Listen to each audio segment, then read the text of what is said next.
I was not born in America. I did not grow up in America. I'm not American. So what is my American identity? What is America? If you ask 100 people, you'll probably get 1,000 different answers. The unique answers to that question are the keys to understanding their unique American identities. What is America? America is the greatest country in the world, the 10 years old me would have said. America was a myth, a wonderland far across the ocean and high above the obscure clouds of intangible promises. Everything seemed perfect, an innocent imagination of utopian perfection. What is America?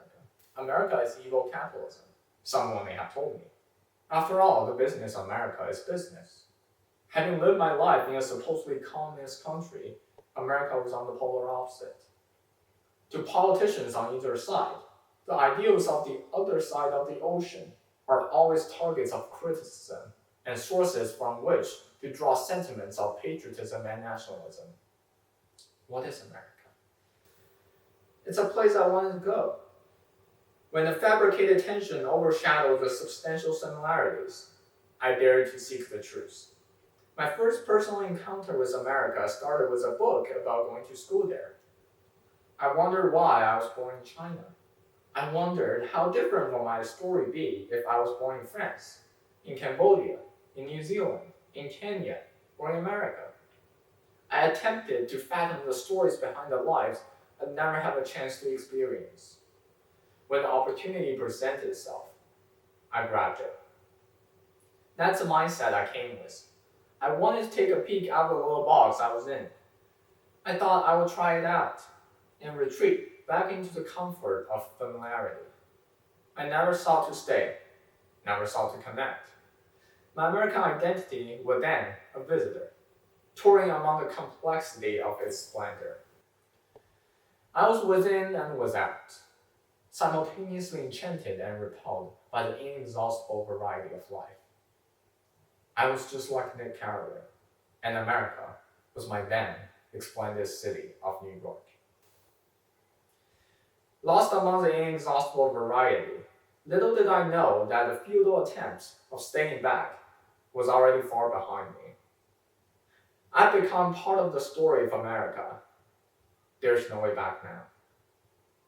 Every summer when I retreat to the comfort of home, I feel less connected with the things I grew up with. My new identity encroached upon me. I had less and less connection with friends from home until one day I realized that all my friends go to American schools now. I felt the power of the invisible force that pulled me in. No matter how I avoided, stopped, and repelled, I was defeated by the inescapable reality. Every time home, an array of family friends joked about my American habits. Getting a cup of iced water requires an argument supported with historical allusions. Having long hair is connected with the American culture. My love for air conditioning is somehow a result of living in America, even when I lived in a room with no AC. Then, is my American identity about a stereotypically American lifestyle? No.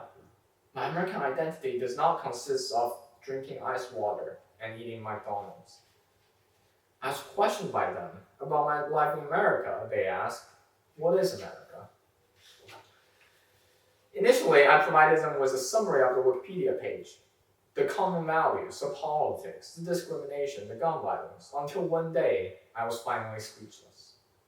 Sure, America was built on its American values, and it has its American system and its American problems. But none of the macroscopic attributes of America can be forced upon its microscopic people.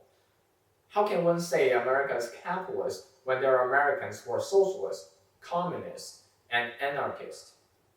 How can one say America is about equality when there are Americans who are still deeply affected by the legacy of slavery, and the 1% of Americans who own 99% of the wealth?